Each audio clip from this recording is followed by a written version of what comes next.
Welcome to Type C Tech Reviews. Today we're going to be unboxing the Dell G2724D. If at any point during this unboxing you want to check out this exact same monitor, there's Dell.com links below, but let's get this unboxed. All right, cutting one piece of tape. Dell always has a great unboxing experience. Some little instruction manuals here for the unboxing process.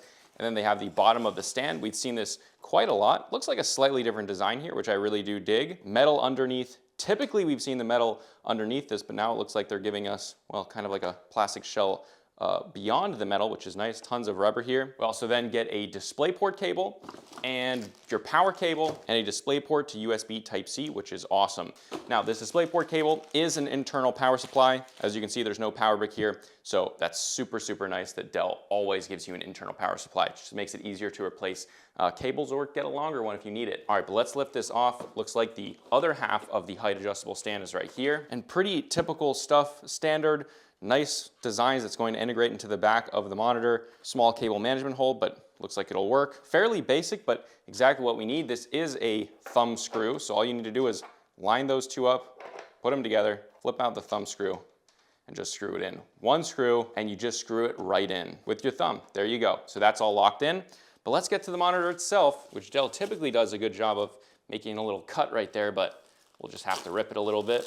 Oh no, there is a line up there. I was wrong. Okay, so to get this in, line up those top little nubs up there, and then just press down, and it's locked in. That easy. All right, so this is a $299, it's basically a $300 1440p IPS panel. I'm seeing some good things already, and let's go over those.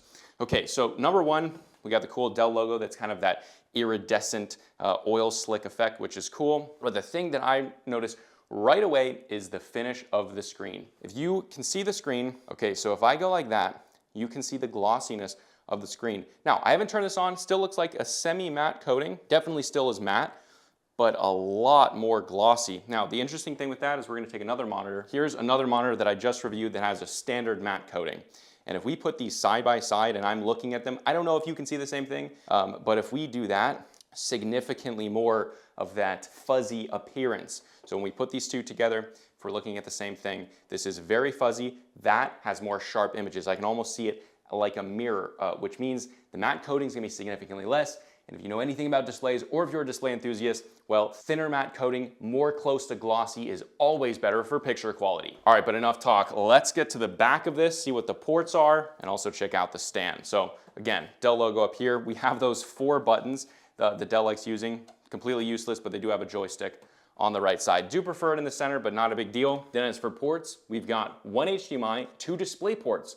I've really been liking that Dell's been doing that. So they give you 1 HDMI, 2 display ports, and it looks like that's it. Then you got your power in right there, and that is literally it. This again is at a $300 price point, which means it's right in line, right in competition with the Gigabyte M27Q, which is probably my most recommended 1440p gaming monitor at a $300 price point. Can this one beat my most recommended monitor? We'll see. In the full review coming in a few days, I will be actually doing a side-by-side comparison with the Gigabyte M27Q. But enough talk, let's get it on the desk, get the initial impressions. We're gonna do a gaming test and we're gonna do a ghosting test. Let's do it. All right guys, first thing is you have a dedicated power button, which is really nice. Let's turn it on. We're gonna definitely be looking for that matte finish and brightness here, which I'm expecting to be a little bit better than M27Q to be able to beat that across the board. Let's see if it can do it. Okay, so again, using that joystick on the side, English. All right, now on the screen, let's change this to full refresh rate, which we're gonna go in here. It's at 60 Hertz, 165 Hertz. There we go. Now, the brightness is fairly low, so let's go into the settings, and it's in Chinese. So that's cool. Excuse me? I think someone forgot to change the language a little bit. All right, guys, now we got the menu system back in English. I don't know if I clicked that wrong. Maybe I accidentally tapped that when I tapped English, but let's go right into the menu system. So first of all, it's fairly dim. However, just from first glance, the matte coating looks very, very thin like I expected. So let's go into brightness, and we're gonna turn the brightness all the way up. This is rated for 400 nits. Ooh, gets quite a bit brighter, nice. We're in the standard preset mode. There's FPS, MOBA RTS, RPG, Sports, Game 1, Game 2, Game 3, those are all custom settings. Warm, cool, sRGB, and custom color. We're gonna leave it in standard right now. They also have all the game enhance, which is timer, refresh rate, display alignment, which is cool. All the response time settings, which we're gonna test as well. Then we're gonna go into all your different inputs, your HDR modes and display. These are shortcuts that you can customize, these like back buttons that I told you about, or that I showed you earlier. And then we have, well, everything else. Also, we did realize that in menu, that's where you change the language. So that's what we figured out, but enough talk. Let's go into NVIDIA control panel and see if this thing can output 10 bits of color. We're hoping it can. And you can see here, 2560 by 1440p at 165 hertz, so max refresh rate and resolution, and it can output 10 bits of color. There we go. So that is very cool. Let's first, before we jump in game, we're gonna test out the matte finish. And to test out a matte finish, just get yourself a white background. I just typically open Chrome or Firefox, and you look for a dirty screen effect on the white parts of the screen. Now, very minimal here. Really, really quite good. I'm very impressed with this finish. It gives overall a lot more clarity to the image. Big reason, I think you guys can correct me if I'm wrong below, but I believe the last Alienware that I reviewed also had something similar maybe. It's hard to remember. We got so much stuff going through the studio, but let's jump in game, see how this thing does. All right guys, jumping right in game, really the first thing you notice, and remember this is an IPS panel. I don't believe there's any local dimming or anything like that, or full array local dimming. The first thing you notice is just how beautiful this display is. Now I just came from a very low end 1440p 27-inch monitor, so same resolution, same screen size. You get a very good brightness here, especially for the price. So far, without testing, it looks a little bit better than the Gigabyte M27Q, which is the same price point, same resolution, everything like that. However, the thing that you get here is the image quality is immense.